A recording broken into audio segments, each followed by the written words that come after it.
This is Steven from Vape Club, and today we're going to be taking a look at how to use your new vaping kit for the first time. This video is aimed at those who are starting out on their vaping journey. So as always, we'll do our best to keep things simple. When you get your kit for the first time, it's a good idea to check that everything is there that should be.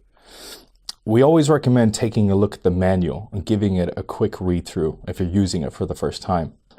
It's very tempting to get it set up and start vaping straight away, but there are some details that do trip some people up. But the good news is, for the most part, is that they're fairly simple in the way that they fit together and work.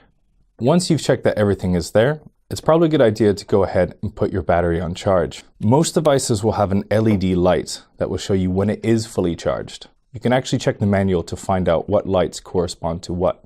If your device has an LED screen and you plug it in, you'll be able to see a battery bar fill up until it is fully charged. If you've gone for a pod or Cigalite style kit and the battery's fully charged, you can actually go ahead and slip those pods on. Or if you have that Cigalite system, you can go ahead and screw it on and just start vaping. If, however, you've gone for a kit with a refillable tank, it's probably a good idea to start filling your tank now. Now that the device is open, I'm going to go ahead and check the coil to make sure it's nice and tight. So quick twist there to the right, make sure there's no give. And once that's done, I can go ahead and start filling the tank. So I'm going to go ahead and start filling this slowly. I want to make sure that I don't overfill. Most devices will have a max line that you can fill up to. Filling over this line will actually cause a bit of an overflow and just get juice everywhere. If you have a device that actually top fills and has a chimney, you want to make sure you don't get any juice down this chimney, as it will cause a bit of gurgling and spitting, and it's just not meant to be there. Once it's all filled up, I can go ahead and actually put it back together. From here, I'm going to go ahead and leave it for about 10 to 15 minutes. This gives the device long enough time for the liquid to soak into the coil and avoid something called a dry hit. A dry hit actually happens when there isn't enough liquid in the cotton, and it will burn some of the wicking if you try to vape it. These taste awful, okay? Really bad. So giving it a bit of time to soak through, and you can avoid anything like that. If you have something like a Von Earl or a closed pod system, or like the Cigalite, you can just go ahead and just inhale as is. There's no buttons to press, you just use it. Inhale, like so.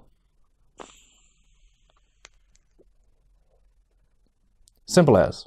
If you have a device that requires a button to be pressed in order to vape, it's usually the biggest one. And there are other devices that have a few more buttons on them. But again, the fire button is the biggest one on the device. The next thing to do is to turn your device on. Most vaping devices require 5 quick clicks, like so. 1, 2, 3, 4, 5.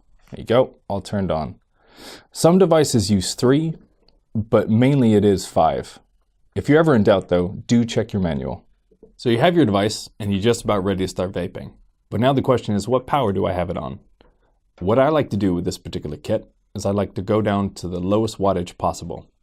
From there, I'll increase it by a few watts each time and give it a quick little vape until I find that sweet spot, or a spot that I'm quite comfortable with.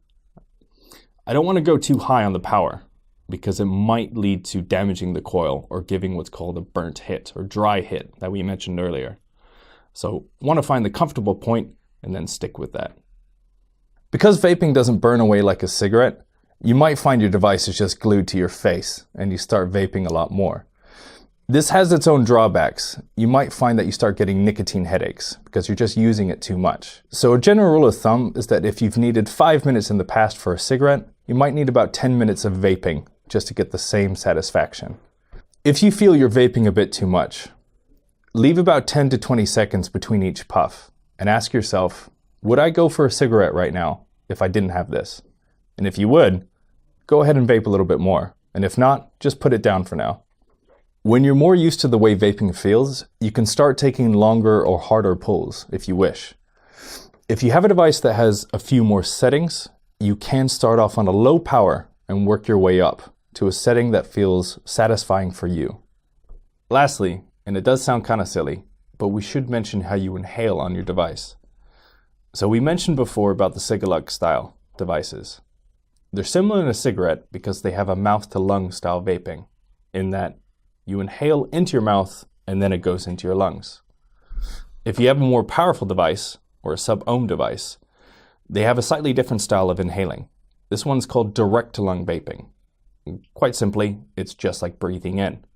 You hold the fire button down, and because it has an increased airflow, you just inhale naturally. And that's all there is to it. You should now be able to unbox your kit, charge your battery, and fill your tank without any issues. Please do like and subscribe, it really goes a long way, and we have plenty other videos as well to help you out. Also, feel free to comment below if you have any questions or get in touch with our customer service team to help you out. I've been Steven from Vape Club. Bye bye for now.